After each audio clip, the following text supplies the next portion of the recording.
Welcome to another edition of the Rick Castellano Show. Big Rick's awful happy today.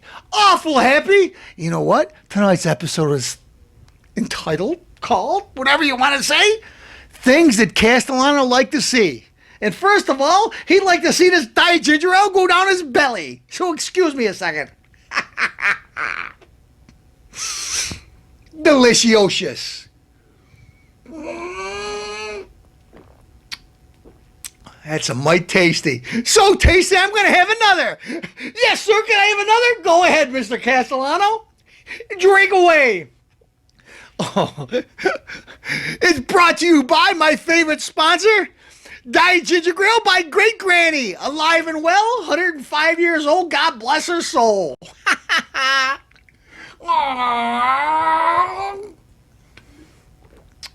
Scrumptious. First off, you see I'm wearing a Jets shirt. They're not doing so well.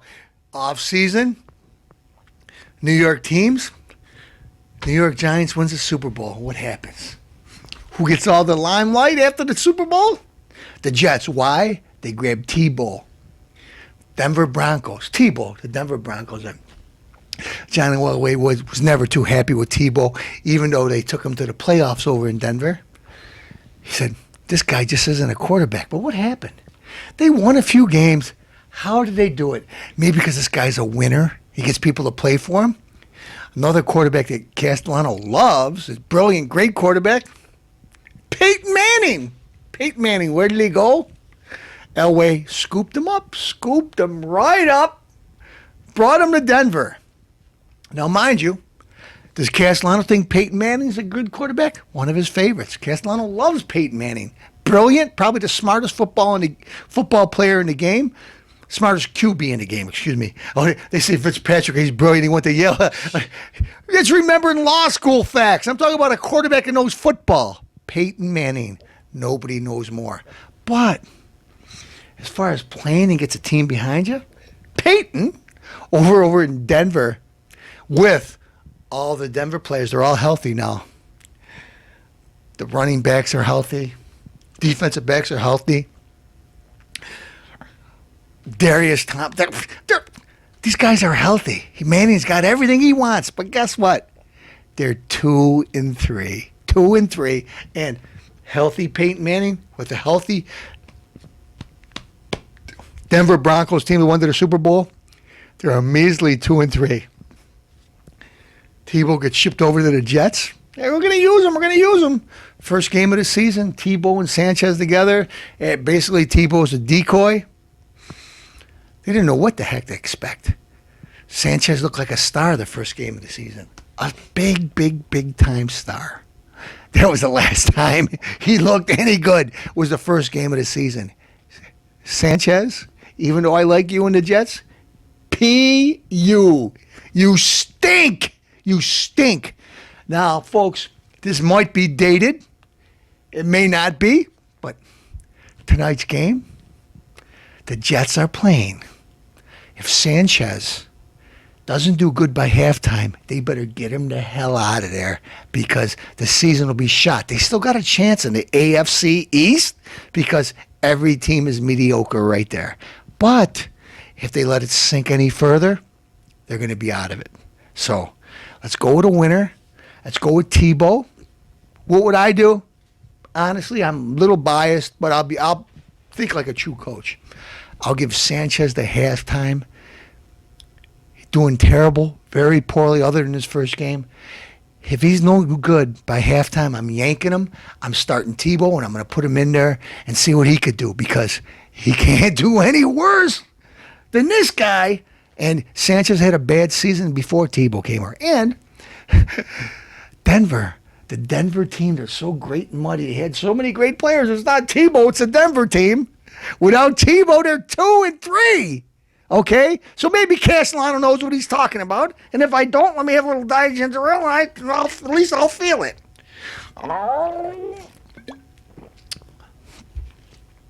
Other things I like to see. More Pinots! Castellano had Kathy brought over a big, healthy portion of lasagna. Just for Castellano? No, that's the way they serve it over at Pino's. Big, giant plate of lasagna. I had salad. I had bread, fresh bread, Italian bread. Castellano, he got a big appetite. Couldn't eat it all. I even had a couple meatballs. Anyways, one serving is two servings. 2 meals for Castellano. But Castellano said, you know what? I got to watch my figure. So I tried the diet lasagna too. Well, at a different time? No, I ordered one regular and one diet lasagna because Castellano eats leftovers. Maybe 1 or 2 weeks later, it doesn't make a difference as long as the mold doesn't grow up too high and I don't have to shave it with a Bic. No. Tried the vegetable lasagna. Spectacular. Spectacular. As a matter of fact, I didn't even know I was eating vegetable lasagna. I didn't know it was good for me. Great.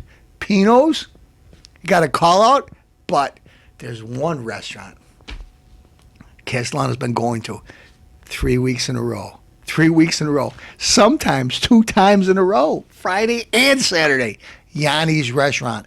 Newly remodeled. Castellano. Well, I like to say I eat different things, but I take young Thomas with me, and I let him order anything he wants. Steak. I said, Thomas, what would you like to eat today? I know you like steak. Is there any chance you might want steak? But anything you want, but the steak's good. He orders steak. So he gets steak and what does he get? Pasta, salad. Bread. Oh, bread. He eats the whole loaf of bread. So you know what that means by the time the steak comes? And I have breaded pork chops because Castellano put it on his menu. Actually, my brother put it on the menu. Delicious. Breaded pork chops. Delicious. Castellano has his salad with crumbly blue. Castellano, what are you worried? Ain't you worried about people thinking you're like an old guy, that Greek guy from eating crumbly blue cheese and having bad breath? Castellano doesn't care. I'm hungry. It's delicious. So I had pasta, my breaded pork chops, and then young Thomas sitting by me. And after he eats the loaf of bread, he's a little full. So then I indulge in his steak. Or most of it, or part of it. But anyways, I have steak and breaded pork chops. Where do I go? Yanni's. Why? Because I know him? Yeah, I do know the people. Great person. The owner, Sue. Excellent. It's been in the family for a long, long time. Love the place. You guys want to check out a good place?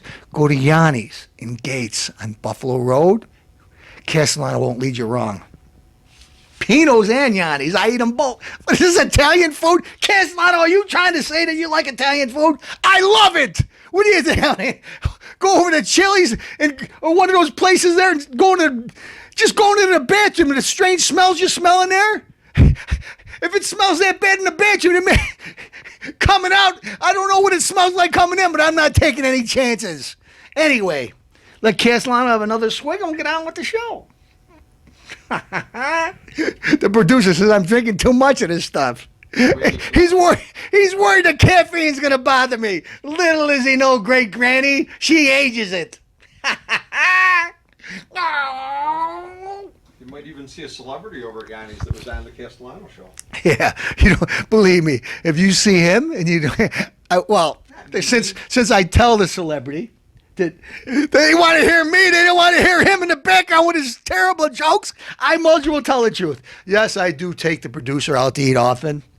He, every once in a while he coughs up a couple pennies. That's exactly what he does. Maybe he'll cough up a couple fur balls. I pay the bill.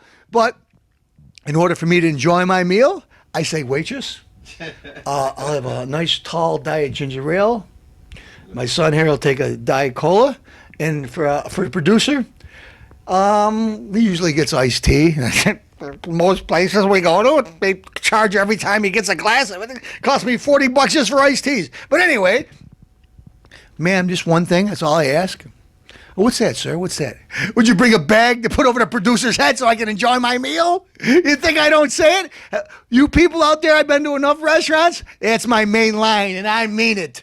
Anyway, on with the story. Hollywood as usual. Hollywood as usual. What are you saying, Castellano? Castellano, did you just burp? Yes, excuse me. Excuse me. Just recently, the president got his butt kicked butt kicked, punted, drop kicked, smeared, stroked, toked, destroyed. In his debate with Mitt Romney is the dope. Mitt Romney, that's the crook. Mitt Romney doesn't know anything. Mitt Romney, he's a liar. But when the president was on stage with Mr. Romney, he didn't have a clue what he was saying. You know why? Because the facts show that the president is wrong. He's taking us in the wrong direction. Romney, let's just say, we're not going to get into this right now, but Romney kicked his butt badly. Even the liberal press had admitted. Even Bill Maher said Obama needs a teleprompter. Michael Moore says John Kerry was one of the worst people to get the president prepared for his debate. So everybody said, well, outside of Nancy Pelosi said that Obama won. I don't know what planet she's from, but she's had one Botox injection too many. But we're gonna tonight. Castellano is gonna teach you about Obama's out in Hollywood trying to strum up some money because he didn't make any money lately because nobody is paying attention to him right now because he's sort of like I can't even say a black seed because it sounds like I'm being racist, but he's a bad seed or whatever. He right now people aren't paying much attention to him other than making excuses for him. The new strategy is, from this campaign, Romney's a liar. When the president was on stage against him, he didn't say that. He didn't know what to say because he had no answers. But now, the narrator, if he goes out and makes his speeches, Romney's a liar. And we're going to go out to my Hollywood crowd because they know so much. Let's give a few facts. We're going to talk about intelligence, folks. Castellano isn't the moron that some of you guys think he is. I don't know, maybe worse. No, but anyways, Castellano has a pretty good brain. Even though I'm a graduate of Gates Shiloh High School, I sort of went on from there and done quite well. But let's look at a couple of my notes here.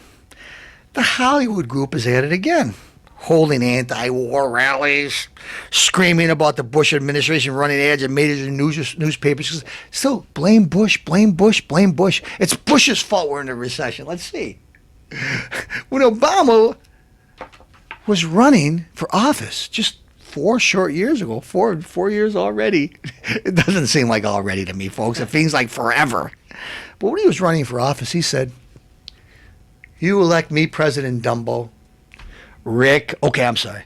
You elect me President of the United States, and I will cut the deficit in half." Enough of this stuff. It's unpatriotic what President Bush did. Unpatriotic. Raising the debt ceiling up. Unpatriotic. Nobody should do that. You vote for me as president and I'll cut it in half. Mr. Obama, you didn't do that. I'm sorry to say, sir. I wish you would have.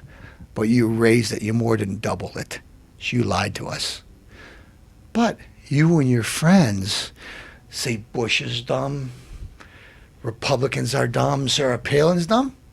Let's get into educations. Let me put my glasses back on because, folks, check this out. Castellano has nothing but the facts. Okay. Of course, you've heard names like stupid, morons, idiots. Jessica Lange. Who is she? Does any young people know who she is anymore? Went so far as to tell a crowd in Spain that she hates President Bush and is embarrassed to be an American. Well, Jessica, I'm embarrassed to say I watched your movies, but let's go on. We're gonna start from the past and go right to the present. So how ignorant are these people who are running the country? Let's look at the biographies of the stupid, ignorant, moronic leaders, and then at the celebrities who are castrating them. Okay? I need my elixir. Look, you know what this is? It's truth serum, because I'm going to tell you the truth. Excuse me.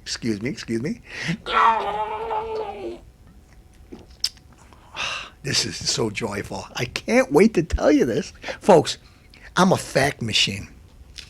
Now, President George W. Bush received a bachelor's degree from Yale. He's dumb. A bachelor's degree from Yale University and an MBA from Harvard Business School. Wow. I thought he was a community activist. No. Oh, no, that's the other guy. Okay. He served as an F-102 pilot for the Texas Air National Guard. He began his career in the oil and gas business in Midland in 1975 and worked in the energy industry until 1986. He was elected governor on November 8, 1994, with 53.5% of the vote. In a historic re-election victory, he became the first Texas governor to be elected to consecutive four-year terms on November 3rd, 1998, winning 68.6% of the vote. In 1998, Governor Bush won 49% of the Hispanic vote and 27% of the African American vote, 27% of Democrats, and 65% of women. He won more Texas counties, 240 of 254, than any modern Republican other than Richard Nixon in 1972, and is the first Republican gubernatorial candidate to win in the heavily Hispanic and Democratic border countries of El Paso, Cameron, and Hidalgo. Someone began circulating a false story about his IQ. I wonder who that is. Being lower than any other president. If you believe it, you might want to go to urbanlegends.com. urbanlegends.com to check the truth out. Vice President Cheney earned a BA in 1965 and an MA in 1966, both in political science. 2 years later, he won an American Political Science Association Congressional Fellowship. One of Vice President Cheney's primary duties is to share with individuals, members of Congress, and foreign leaders President Bush's vision to strengthen our economy, secure our homeland, and win the war on terrorism. In his official role as President of the Senate, Vice President Cheney regularly went to Capitol Hill to meet with senators and members of the House of Representatives to work on legislative goals. Let's see, does Obama and Biden do that? No, they just go and deal with the Democrats. So the reason why I'm going back to Bush, because President Obama so oftenly says that it's Bush's fault, it's Bush's fault. Let's just see how bad Bush was, and let's see where he went wrong. Because so far, he's not wrong. To be continued. That's